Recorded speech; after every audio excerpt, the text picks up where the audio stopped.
여러분 안녕하십니까? 오마이TV입니다. 22대 총선에 출마하시겠습니까? 그렇다면 당신의 얘기를 들려주십시오. 저희 오마이TV가 22대 총선을 앞두고 야심차게 기획한 대국민 출마선언 프로젝트 나 누구? 나는 누구가 시즌2로 여러분께 인사드립니다. 저는 나 누구 시즌2 진행을 맡은 성경환입니다. 나 누구는 국회의원 출마를 희망하시는 분 누구나 다 참여할 수 있습니다. 오늘은 서울 금천구 지역에 출사표를 던진 더불어민주당의 조상호 예비 후보를 모셨습니다.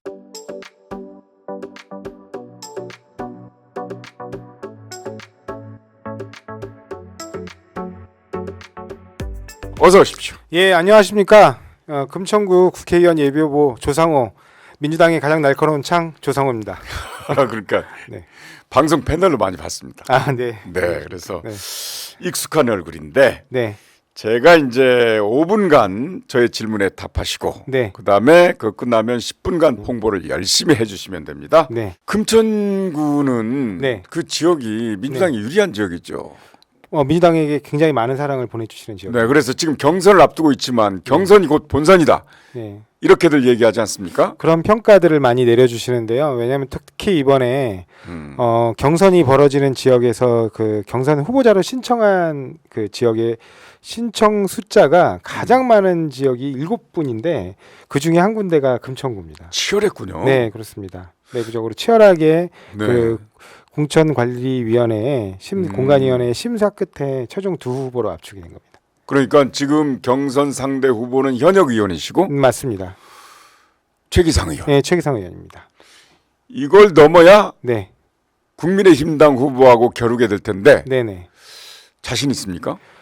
아, 예, 뭐 지금 뭐 2% 부족하다, 20% 부족하다, 뭐 200% 부족하다 이렇게 말씀하는데 정말 부족하고 사실 그렇습니다. 이게 현역하고 경쟁한다는 게 압도적으로 기울어진 운동장에서 시작하는 거라서 굉장히 많이 부족한 부분이 있는데 그래도 이제 민주당에서 제가 활동을 하면서 여러 방송이라든가 이런 걸 통해 좀 일반 대중에게 널리 알려진 인지도가 좀 있을 거라고 믿고 있고요. 그 외에 또 저를 사랑해 주시는 유튜브를 통해서 저를 보고 사랑해 주시는 좀 그 활동력이 활발한 온라인 민주당원들께서 굉장히 또 좋아하시는 부분들이 있습니다. 거기에 더해서 지난 2022년 그러니까 2년 전이죠. 2년 전 지방선거 과정에서 우리 지역에 그 최기상 의원께서 지방의원 공천을 진행하는 과정에서 전원 단수 공천을 줬어요. 그래가지고 2명을 제외한 나머지 현역 의원들을 전원 컷오프 시켜버렸습니다. 그래가지고 그분들이 조금 이제 단합해서 움직이는 부분들이 있습니다. 왜냐하면 민주당이 너무 민주주의에 맞지 않게 지역위원회를 운영하는 거 아니냐. 뭐 소통도 없고 뭐 그다음에 그 경선조차 없이 그렇게 컷오프한 거는 너무 잔인한 거 아니냐. 왜냐하면 단 한 명이라도 경선 기회가 있었던 것도 아니고 전원 단수 공천이라는 건 좀 전무후무한 일이다. 그런 비판들이 있어서 그런 비판까지 다 안고 금천구가 좀 이렇게 원팀으로 하나 될 수 있는 그런 에너지를 제가 어떻게 만들어내느냐의 문제라고 생각합니다. 그래서 그런 부분들 그리고 또 지금 뭐 당내에서 벌어지는 그러니까 우리 금천구 지역위원회 차원에서 벌어지는 예를 들면 집행기관의 장인 금천구청장과 또 국회의원 사이에 여러 가지 그 협조가 되지 않고 있는 부분들 이런 부분들을 또 주민들이 답답하게 생각하시는 분들이 있기 때문에 그런 부분까지 아울러 잘 담아낸다면 주민들께서 선택을 해주시지 않을까 생각합니다. 아주 자신감이 있으신데요. 네. 제가 잘 아는 민주당 원로분이 만들어낸 격언이 하나 있습니다. 네. 골프하고 선거는 고개를 들면 진다. 네, 항상 지금 우리 그지 말씀하신 그 언론분이 가장 왕성한 활동력을 보이는 방송에서 그리고 전투력을 보이는 그 전 의원님을 알고 계신데요. 알고 있는데요. 저도 유념하겠습니다. 네네. 이번 총선은 아무래도 윤 정권 심판이 네. 민주당의 기치인데 네. 어떤 심판을 하시겠습니까? 총체적으로 심판을 해야죠. 왜냐하면 지금 윤석열 정권 때문에 사실은 대한민국이 여러 개의 위기가 있습니다. 그 위기들 중에는 지금 정부가 만들어낸 위기들도 물론 많고 정부가 굳이 만들어내지 않더라도 닥쳐올 수밖에 없는 여러 위기들이 대표적인 게 우리가 압축적으로 표현할 때 미래 위기라고 표현하는 것들이 있지 않습니까? 기후 위기, 저출생 위기, 그 다음에 뭐 빈부격차의 위기라든가 그다음에 뭐 이렇게 수자원이 부족한 문제라든가 여러 가지 그 위기들이 있거든요. 근데 이런 위기들에 대한 대응커녕 또 이 정부가 스스로 만들어내는 위기들도 있어요. 외교 위기, 안보 위기.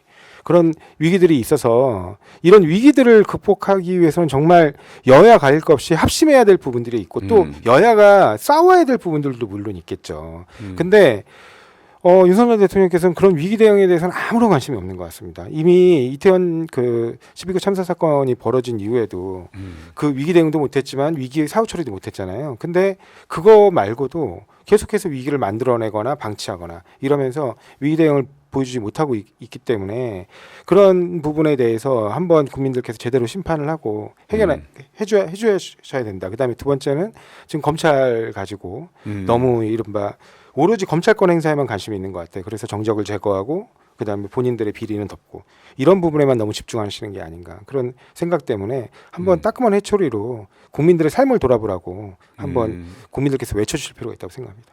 시간 조절을 잘하시네요. 네. 자, 그럼 지금부터 10분 동안 준비하신 PPT를 활용해서 조상우 후보에 대해서 효과적으로 홍보를 해주시기 바랍니다. 네, 알겠습니다. 네, 안녕하세요. 금천구 국회의원 예비후보 검찰의 구속영장을 막아낸 이재명의 변호사 조상우 인사드리겠습니다.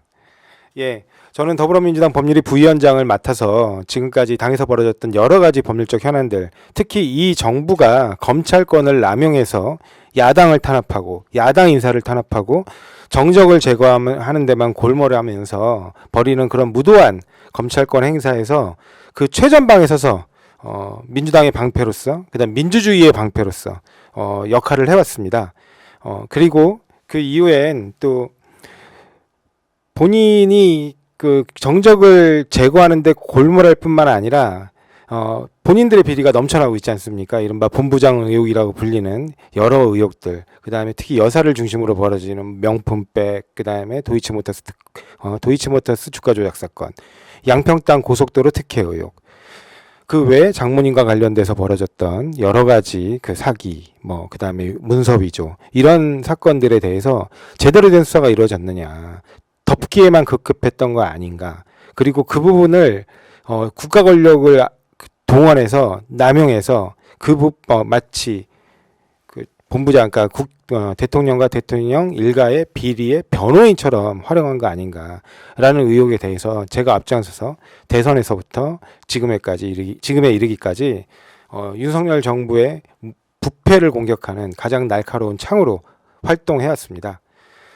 그뿐만 아니라 저는 독립기념관 감사로서 지금까지 활동해 오면서 호국 보훈, 그러니까 보훈 업무들이 제대로 이루어져서 국가를 위해 헌신한 분들에 대해서 국가가 그에 걸맞는 대접을 해줄 수 있도록 하는데 노력해왔다고 자부하고 있습니다. 지금도 홍범도 장군에 대한 각종 왜곡과 마타도어로부터 지켜내기 위해서 역사를 왜곡하고 그들의 잘못된 역사관을 국민들에게 강요하는 이 윤석열 정부의 어떤 역사 퇴행 그리고 역사 왜곡, 여기에 맞서서 싸우기 위해 홍범도 장군 기념사업회 이사로도 재직하고 있습니다. 저는 새로운 대한민국 희망의 그 시작을 금천에서 만들겠다라고 지금 각오하고 금천구 국회의원 예비후보로 출마를 결심했습니다. 금천구는 우리 어머님이 서울에 오셔서 발을 내디딘 첫 서울입니다. 우리 어머님께서 중학교 졸업하시고 중학교밖에 못 나와서 그때 당시에 너무나 어려운 시절이었기 때문에 해남에서 상경해서 이른바 여러분들도 익히 익숙한 어떤 과거의 어떤 기록 영상이라든가 그다음에 그 외에 시대극 드라마라든가 이런 거를 통해서 많이 보아오셨던 그런 여공의 삶으로서 서울에서 10대 때 인생을 시작하셨습니다. 그래서 그 어머님이 경험하신 그 첫 서울이 바로 금천 가산동, 과거에는 이제 구로 공단이 있던 구로 상공단 지역입니다. 여기에서 서울을 시작하셨고요. 그래서 제가 그 금천에 대해서 누구보다 남다르게 애정을 갖고 있습니다. 금천은 대한민국의 산업 발전을 이끌었던 대표적인 산업 발전의 중추, 대한민국의 발전의 엔진인 곳입니다. 그런데 그 엔진이 어느 때부턴가 차츰차츰 식어가더니 점점 쇠락해가는 서울의 변방의 지역으로 남게 됐습니다. 그래서 저로서는 금천을 다시 대한민국을 발전시키는 성장 엔진으로 재가동시키는데 제 모든 노력을 다하고 싶습니다. 넘겨 보시면요, 전 이제 그렇습니다. 그런 그 금천의 발전을 준비하는 과정에서 제가 굉장히 처음에 어렸을 때는 좀 어려운 가정 환경 속에서 살았지만 부모님 두 분께서 굉장히 노력하셔가지고 차츰차츰 경제적 기반을 만드셔서 대학에도 갈 수 있었고요, 물론. 그래서 그 대학을 졸업하고 나중에 제가 원래는 이런 지금 방송과 같은 그런 언론이 되고 싶었습니다. 그래서 신문방송학과를 진학을 했는데 IMF를 겪고 그 여러 가지 그 일련의 과정들을 거치면서 제도를 좀 제대로 이해해 보고 싶다. 그 제도의 기반은 무엇이냐? 결국에는 법이다. 그래서 사법시험을 준비하게 됐습니다. 그래서 사법시험에 합격하고 변호사로 활동하면서 때로는 기업법무 쪽 변호사로서 이름을 날려서 돈을 벌기도 하고, 그러면 그 와중에도 지역사회에서 이제 여러 가지 무료 법률 자문, 무료 법률 봉사 이런 것들을 통해서 지역 주민과 접촉을 이뤄왔습니다. 그래서 그런 과정에서 하나하나 쌓여왔던 것들, 그리고 그 경험해 왔던 것들, 그런 부분들을 거치면서 그런 생각을 하게 된 것 같습니다. 법이 있는 현재의 제도로서만 해석해서 뭔가 그 불평등을 해소하거나 좀 잘못된 부분을 바로잡는 데는 굉장히 뚜렷한 한계가 있구나. 그런 뚜렷한 한계를 극복하기 위해서는 결국에는 제도를 개혁해야 되는 것이고, 그 제도를 개혁하는데 지금까지 제가 경험해왔던 많은 부분들, 그런 부분들을 잘 녹여내서 실제로 현장에서 부작용 없이 잘 적용될 수 있는 그런 제도를 만들어내야겠다, 그런 생각에까지 이르게 됐고요. 그게 제가 정치를 처음 고민하게 된 이유입니다. 그래서 아까 제가 말씀드렸듯이 금천구에 남다른 애정을 가진 사람으로서 금천구에서 그 정치의 첫 시작을 하고 싶었습니다. 그래서 지난 2020년에 총선에 도전을 했습니다. 그렇지만 우리 당의 그 당원 당규의 그 공천 시스템상 이게 현역 의원 지역구가 불출마가 되면 전략적으로 바뀌게 됩니다. 그래서 저도 한 100일 가까이 길거리에서 많은 시민들과 인사를 나누고 그분들의 얘기를 듣고, 그분들의 얘기를 듣는 과정에서 점점 더 금천구에서 어떠한 정치를 해야 되겠다라는 부분에 대해서 확신을 만들어갈 즈음에 갑자기 현역 의원께서 불출마를 선언하시는 바람에 전략지역구로 변경이 돼서 지난 21대 총선에서는 도전해보지 못하고 현역 지금 국회의원님이 전략공천 받아 지금 국회의원이 되셨고요. 저는 그때는 결국 전략공천의 결정에 승복하고 최기상 현역 의원, 이 지금 저와 함께 맞서고 있는 그 현역 의원을 지선을 해드리고 그분의 선거를 도왔습니다. 그래서 4년이 지난 지금 다시 또 제가 이번에는 리턴 매치라고 하긴 뭐하겠네요. 이제 최초의 그러니까 매치를 거치게 되는 이제 경선을 준비하게 됐습니다. 제가 이 경선을 통해서 국회의원이 되는데 그 목표는 뚜렷합니다. 퇴행하는 윤석열 정부의 그 민주주의에 대해서 그 퇴행을 막고, 윤석열 정부가 정말 이런 방식으로 계속해서 국민을 무시하고 인권을 유린한다면, 그리고 검찰권을 남용해서 오로지 정적을 공격하고 그다음에 본인들의 부정부패 비리를 덮는 데만 골몰한다면 이 정부를 끝을 내야 되죠. 국민들께서 헌법으로 구성해 주신 국회의 권한이 있습니다. 물론 그 권한을 저희들이 온전하게 행사할 수 있을 정도로까지 국민의 선택을 받을지는 총선에서 결과를 봐야겠지만, 국민들께서 힘을 주신다면 윤석열 정부가 이렇게 막무가내로 퇴행하는 걸 그대로 두고 보고 있지만은 않겠습니다. 필요하다면 헌법이 부여한 국회의 권한, 그 탄핵권을 활용해서라도 윤석열 정부가 퇴행시키는 대한민국의 후퇴를 막아내겠습니다. 그리고 또 하나는 저는 금천구 국회의원으로서, 지역구 국회의원으로서, 그리고 금천에 애정을 가진 사람으로서 금천을 변화시키고 싶습니다. 금천구 민주당이 어느 지역위원회보다 민주적으로 운영될 수 있도록 금천구 지역위원회를 변화시키겠습니다. 제가 더민주 전국혁신회에서 약속했던 것처럼 특별한 사정이 없는 한 경선을 보장하고, 그다음에 당원들이 직접 의사결정에 참여할 수 있는 통로를 열어주고, 그러니까 민주당 전체는 못하더라, 만약에 여러 가지 문제를 못하더라도 금천구 지역위원회만큼은 권리당원이 모두 스스로 목소리를 내고 자신의 권리를 행사할 수 있는 권리당원 총회를 만들어보고 그렇게 차츰차츰 위로부터의 개혁이 힘들면 아래로부터의 개혁도 진행하고 싶습니다. 또 저는 금천구의 발전을 이끌어보고 싶습니다. 금천구는 여전히 여러 면에서 배려가 필요합니다. 그 서울 25개구 중에 여러 다른 여타 지역, 특히 강남 3구하고 비교하면 여러 가지 면에서 인프라의 차이를 많이 느낍니다. 대표적으로 금천은 여전히 지상철이죠. 물론 이제 이번에 지하 특별법을 여야가 합의 통과시켜서 이제 통과가 돼서 이제 그 밑그림은 그랬지만 여전히 지상철 중심이고요. 2호선, 1호선이 전부 지상에 올라와 있는 상황입니다. 그런 반면에 지금 그 강남 같은 경우 물론 지하철일 뿐만이 아니라 KTX 역조차도 지하철과 바로 연계 환승이 되는 시스템입니다. 그렇지만 금천구 또 금천구를 비롯한 민주당의 많은 사랑을 보여줬던 서남부 지역은 여전히 그런 부분에 소외되어 있습니다. 이런 교통혁명을 제가 나서서 이뤄보고 싶습니다. 그리고 그 외에도 금천구에 많은 현안들 갖고 있는 곳들이 있는데요. 주택이라든가 그 다음에 또 유통단지, 그 다음에 철제단지, 철제상가 이런 부분들을 다 개혁을 해서 제대로 금천구 지도를 바꿔내겠습니다. 그 부분에 대해서 제가 금천구 국회의원 후보자로서 약속드리는 것이고 국회의원이 된다면 4년 내에 한 번에 바꿀 수는 없겠지만 그 밑그림은 최소한 그려놓고 마치겠습니다. 감사합니다. 조상우 예비 후보님 말씀을 들어보니까 네, 특이하게 독립애국지사와 관련된 일을 하셨더라고요. 네. 네, 작년에는 가슴 아픈 이슈가 좀 있었어요. 그렇죠. 이제 윤석열 정부의 역사 왜곡 그리고 역사 왜곡을 넘어서서 이른바 독립지사들에 대한 왜곡과 폄훼 그리고 그렇게 이런 여러 가지 일들이 벌어졌잖아요. 뭐 이제 뭐 육사에서 그 이런 독립지사들의 그 흉상을 철거하려고 한다든가 뭐 결국에 철거했죠. 그러니까 그런 부분들에 대한 여러 가지 참 어떻게 눈 뜨고 볼 수 없는 여러 가지 퇴행들을 보여줬는데 그런 것들은 누가 보더라도 그 대한민국의 역사와 뿌리, 특히 우리 헌법 전문에 나와 있는 대한민국의 네. 법통을 부정하는 행위예요. 네. 우리 대한민국의 헌법 전문에는 3.1운동의 정신을 계승해서 대한민국 임시정부의 법통을 계승한다 그랬거든요. 그렇죠. 대한민국의 임시정부의 법통이 무엇입니까? 최초의 민주주의, 네. 대한민국을 선언한 네. 민주주의거든요. 국가의 구성 3요소는 영토, 그 다음에 주권, 국민이거든요. 그렇죠. 근데 영토도 있고 국민도 있었어요. 주권은 있느냐?